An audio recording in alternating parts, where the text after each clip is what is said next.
اللہم صلی علی محمد وعلی آل محمد۔ السلام علیکم دیکھنے اور سننے والوں کو خوش آمدید۔ آج ہم بات کریں گے امریکہ کی ایک ایسی ریاست جو 4 ماہ میں $27,000 مفت رہائش اور ٹکٹ، اس کے علاوہ وہ امریکی ریاست جسے غیر ملکی ملازمین کی ہر وقت ضرورت رہتی ہے۔ امریکی انتخابات میں امیگریشن کا ایک بڑا مسئلہ ہے۔ کملا ہیرس اور ٹرمپ دونوں ہی غیر قانونی طریقے سے سرحد عبور کرنے والے لوگوں کے خلاف قانونی کارروائی کی بات کر رہے ہیں، لیکن ایسے وقت میں امریکہ میں ایک ایسی ریاست ہے جو زیادہ سے زیادہ غیر ملکی افراد کو اپنی طرف راغب کر رہی ہے اور کوشش کر رہی ہے کہ زیادہ سے زیادہ یہاں لوگ پہنچ جائیں۔ یہ ریاست الاسکا میں دریائے کاپر ڈیلٹا کے قریب ایک چھوٹا سا قصبہ ہے۔ اس کا نام کوردورا اور ماہی گیری کے لحاظ سے بہت بڑا علاقہ جانا جاتا ہے۔ یہاں پہ ماہی گیری کی بہت بڑی صنعت ہے اور اس چھوٹے قصبے کی سب سے خاص بات یہ ہے کہ یہاں پہ غیر ملکی افراد دور دور سے فش پروسیسنگ فیکٹریوں میں کام کرنے کے لیے آتے ہیں اور وہ اپنے ملک سے یہاں پر بہت زیادہ پیسہ کماتے ہیں۔ اس شہر کی جو آبادی ہے وہ تقریباً 3,000 ہے، لیکن گرمی آتے ہی اس شہر کی جو آبادی ہے وہ 3 گنا سے زیادہ بڑھ جاتی ہے۔ اور یہاں پر ایک خاتون جو میکسیکو سے آئی، اس کا نام ہے ایڈگر ویگا گارشیا۔ وہ اپنا اس قصبے میں پہنچتی ہے اور اس قصبے میں رہنے کے بعد وہ بتاتی ہے کہ اس نے یہاں پر 4 ماہ کام کرنے کے بعد 27,000 امریکی ڈالر یعنی 75 لاکھ روپے پاکستانی 4 ماہ میں کما لیے۔ اب جو میکسیکو کی اوسط سالانہ آمدن ہے یہ اس سے بھی زیادہ پیسے ہیں۔ OECD کے مطابق میکسیکو کی سالانہ گھریلو آمدن جو ہے وہ $16,270 امریکی ڈالر ہے، اور وہ عورت جو ہے ایڈگر ویگا گارشیا جو ہے وہ کہتی ہے کہ میں نے یہاں پر $27,000 کمائے۔ مطلب اس نے جو میکسیکو کی سالانہ آمدن ہے اس سے زیادہ پیسے یہاں پر 4 ماہ میں کما لیے۔ لیکن اس جگہ پہ کچھ مسائل ہیں۔ مسائل تو ہر جگہ زندگی میں ساتھ ہوتے ہیں، لیکن یہاں پہ کچھ زیادہ مسائل ہیں۔ مسائل یہ ہیں کہ سارا سال جو ہے وہ درجہ حرارت تقریباً 0 ڈگری رہتا ہے، شدید برف باری ہوتی ہے، شدید بارشیں ہوتی ہیں، جبکہ 2 ماہ کا عرصہ ایسا ہوتا ہے جس میں سورج بالکل نظر نہیں آتا، جسے پولر نائٹ کہتے ہیں۔ جیسے ہی یہاں گرمیاں شروع ہوتی ہیں، مقامی لوگ جو ہیں وہ دریائے کاپر اور اس کے ساحل پر مشہور سالمن اور دیگر مچھلیاں پکڑنیاں شروع کر دیتے ہیں۔ اس دوران جو ہے جب وہ مچھلیاں پکڑتے ہیں تو مقابلہ سخت ہو جاتا ہے اور ہر کوئی مقررہ وقت میں زیادہ سے زیادہ مچھلیاں پکڑنے کی کوشش کرتا ہے، یہاں تک کہ آدھی سے زیادہ ملازمتیں یہاں پر ماہی گیری کی صنعت سے وابستہ ہیں۔ ایسے میں کمپنیوں کو پکڑی جانے والی مچھلی کی پروسیسنگ، پیکجنگ اور فروخت کرنے کے لیے مزید کارکنوں کی ضرورت ہوتی ہے، اور اسی لیے وہ باہر کے ملکوں سے کارکنوں کو منگواتی ہیں۔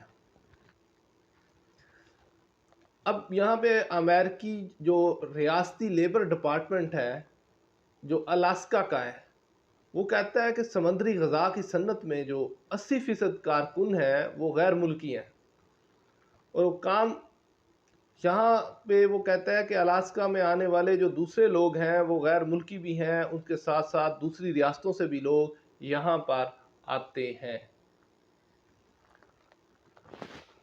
اور جن کا تعلق زیادہ تر ہوتا ہے یوکرین، پیرو، ترکی، فلپائن اور میکسیکو سے ہے۔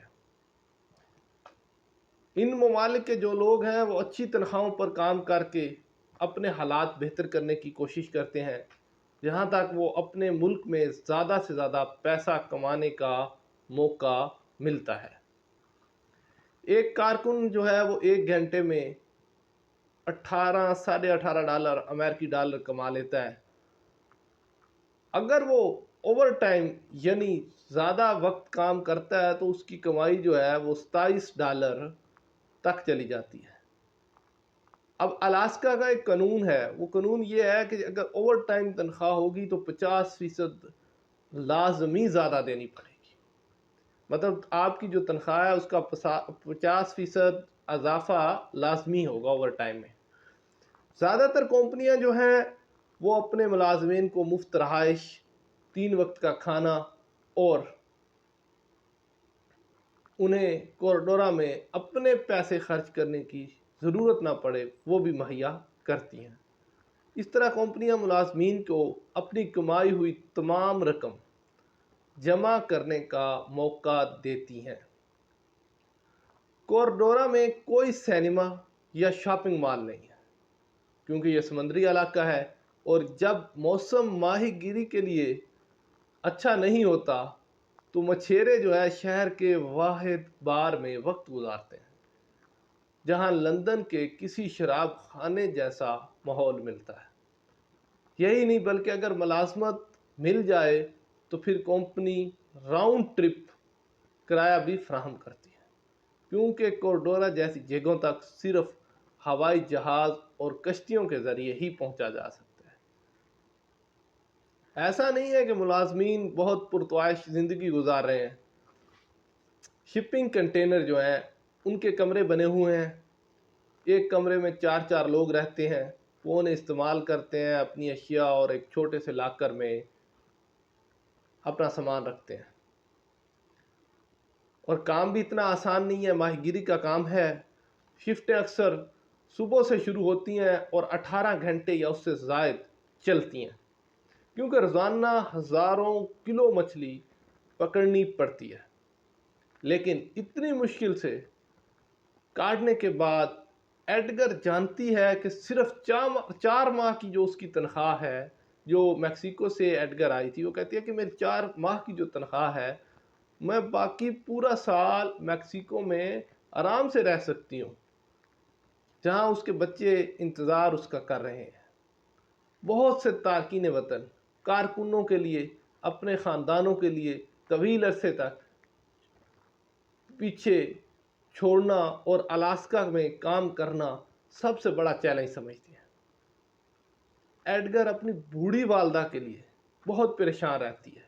وہ کہتی ہے کہ ان کی والدہ بہت بوڑھی ہیں اور ان کے ساتھ الاسکا میں رہنا بھی نہیں چاہتی۔ الاسکا میں جو ماہی گیری کا ہے وہ بہت بڑا کاروبار ہے۔ یونیورسٹی آف الاسکا کے مطابق ریاست کی جو ماہی گیری اور سمندری غذا کی صنعتیں سالانہ 2000 ٹن سے زیادہ جو ہے وہ الاسکا مچھلیاں پیدا کرتی ہے۔ الاسکا کی صنعت میں جو ہے کام کرنے والے غیر ملکی مزدوروں کی ضرورت اتنی زیادہ ہے کہ 2023 میں امریکی حکومت نے تارکین وطن کارکنوں کے لیے عارضی ویزوں میں بڑے اضافے کی منظوری دی اور اب تک جاری ہے۔ سال 2022 میں ویزوں کی تعداد 66,000 تک محدود تھی، لیکن سال 2023 اور 2024 میں یہ تعداد بڑھا کر تقریباً 1,30,000 تک پہنچ گئی۔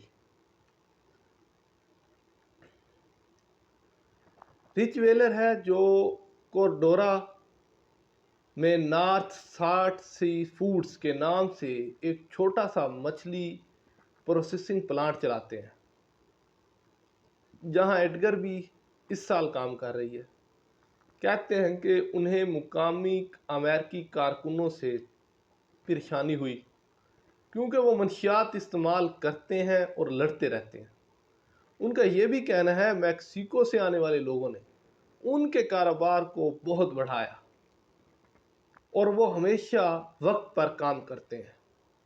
یاد رہے کہ ریپبلکن پارٹی کے صدارتی امیدوار ڈونلڈ ٹرمپ بار بار خبردار کر رہے ہیں کہ باہر یعنی دوسرے ممالک سے آنے والے لوگ امریکی لوگوں کی نوکریاں چھین رہے ہیں۔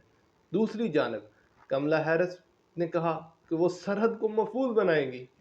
شہر کے میئر ایلیسن کا کہنا ہے کہ تارکین وطن کو ملازمتوں کے لیے خطرے کے طور پر دیکھا جانے کے بجائے مقامی معیشت کے لیے ایک اہم فروغ کے طور پر دیکھا جانا چاہیے۔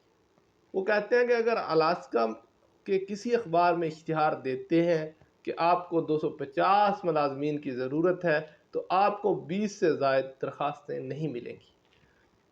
ایلیسن بتاتے ہیں کہ تارکین وطن کے بغیر مقامی لوگوں کی پکڑی گئی مچھلی جلد ہی سڑ کر بیکار ہو جاتی ہے۔